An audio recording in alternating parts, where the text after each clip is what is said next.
Hello friends, welcome to my channel once again.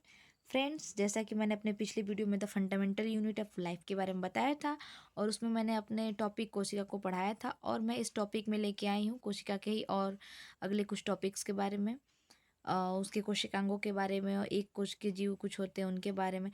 तो दोस्तों, अगर आप सभी को मेरा वीडियो अच्छा लग रहा हो तो मेरे वीडियो को लाइक कीजिए और मेरे चैनल को सब्सक्राइब कीजिए। तो दोस्तों, आइए देखते हैं। कुछ जीवों का शरीर केवल एक ही कोशिकाओं से मिलकर बना होता है दोस्तों। जैसे कि कोई कोई जीव ऐसा होता है, जैसे अमीबा हो गया, पैरामीशियम हो गया। ये जीव ऐसे हैं जिनके पूरे शरीर की संरचना केवल एक ही कोशिका से होती है।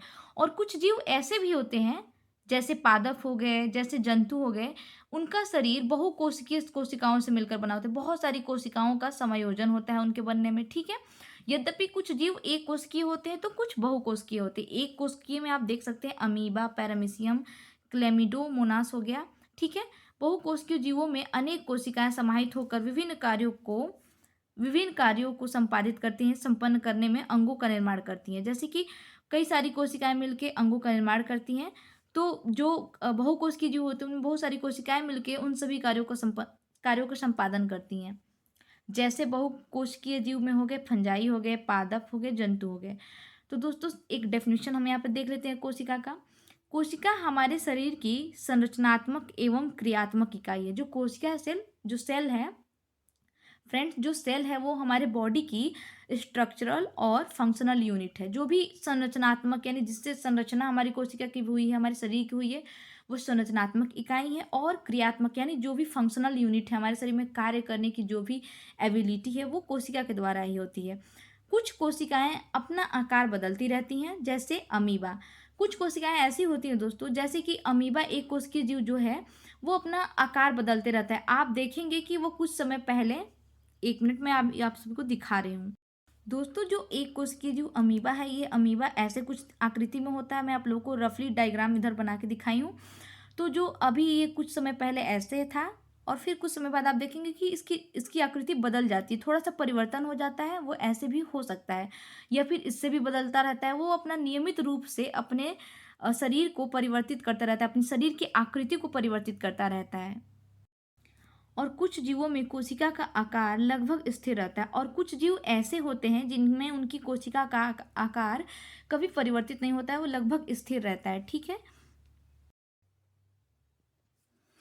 प्रत्येक कोशिका में कुछ विशेष संघटक होते हैं दोस्तों।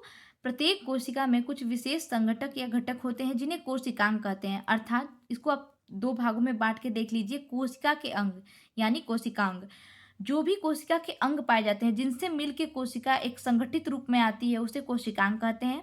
तो प्रत्येक कोशिका में कुछ विशेष संघटक होते हैं जिन्हें कोशिकांग कहते हैं। प्रत्येक कोशिकांग एक विशिष्ट कार्य करता है। जो भी कोशिका में कोशिकांग पाए जाते हैं, जितने भी कोशिकांग पाए जाते हैं, प्रत्येक कोशिकांग का एक विशिष्ट कार्य होता है जो वो कार्य संपादित करता है, ठीक है। जैसे नए पदार्थों का निर्माण करना, अपशिष्ट पदार्थों यानी जो वेस्ट होते हैं, वेस्ट मटेरियल्स होते हैं, उन्हें बाहर निकालना, उनका निष्कासन करना, ठीक है।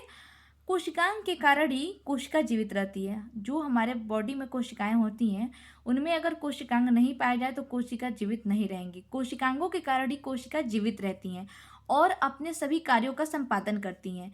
निष्कर्ष यह है कि इससे दोस्तों हम यह निष्कर्ष निकाल सकते हैं कि कोशिकांग मिलकर ही एक मूलभूत इकाई बनाते हैं। सारे कोशिकांग मिलके, जो भी हमारी कोशिकाओं के अंदर कोशिकांग पाए जाते हैं, वो सभी कोशिकांग मिलके एक मूलभूत इकाई बनाते हैं, जिन्हें कोशिका या कोशिका कहते हैं, जिन्हें सेल या कोशिका कहते हैं।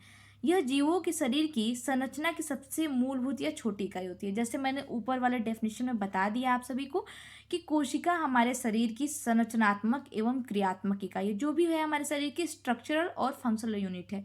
जो भी कोशिका हमारे शरीर में पाई जाती है वो हमारे शरीर को बेस प्रोवाइड करती है, स्ट्रक्चर, और हमारे शरीर को फंक्शन करने के लिए एक्टिव करती है। तो दोस्तों, आप सभी को कैसा लगा मेरा पहले दिन का यह पहला प्रयास, जो मैंने एनसीईआरटी क्लास 9 की बुक से शुरुआत की। अगर आप सभी को अच्छा लग रहा हो, मेरे वीडियो को लाइक कीजिए और मेरे चैनल को सब्सक्राइब कीजिए। अब आप सभी को रेगुलर इसकी मिलती रहेगी वीडियोज। Thank you.